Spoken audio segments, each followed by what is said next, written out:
Hello, my name is Kerri Besse, and I'm a graduate of the TMD department at URI in 2003.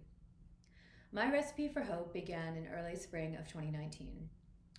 My mother, who was my best friend, started showing signs of a grave illness. I was living in Dallas at the time with my husband, and she was in Massachusetts.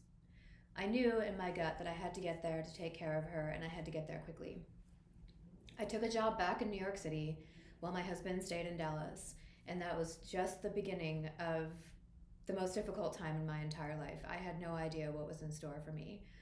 By that fall, she was diagnosed with ALS. The grief of watching your mother pass away from ALS was all consuming. I would have these fits of hysteria any moment I was alone where I was just shaking. No tears were actually coming down, I was just shaking. It would happen a lot while I was driving between New York and Massachusetts. I would have to pull over and just let these emotions pour out of me. 53 days after her passing, I was diagnosed with breast cancer. I was lucky. I caught it early. I ended up being stage 2. This was on March 11th, 2020 when I got the call, 2 days after the world started shutting down from a pandemic.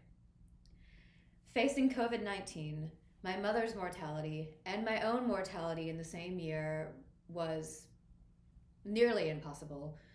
There was no way to describe at the time how I was feeling, and there still aren't really words that describe the level of despair and hopelessness I was experiencing. Then on the day that I was told I was going to have chemotherapy, it all came back to me again. I was once again devastated and so scared. It was around this time I started being showered with so much support from family and friends over Zoom or in the form of actual cards and letters. Getting the mail was fun once again. However, I was still in a lot of emotional turmoil. Many sleepless nights later, I decided I needed to find an outlet for all of these emotions. I went to Staples and bought a piece of poster board and a Sharpie. On this board, I drew squares for the number of days I was going to feel at my worst. That total number of squares was 60.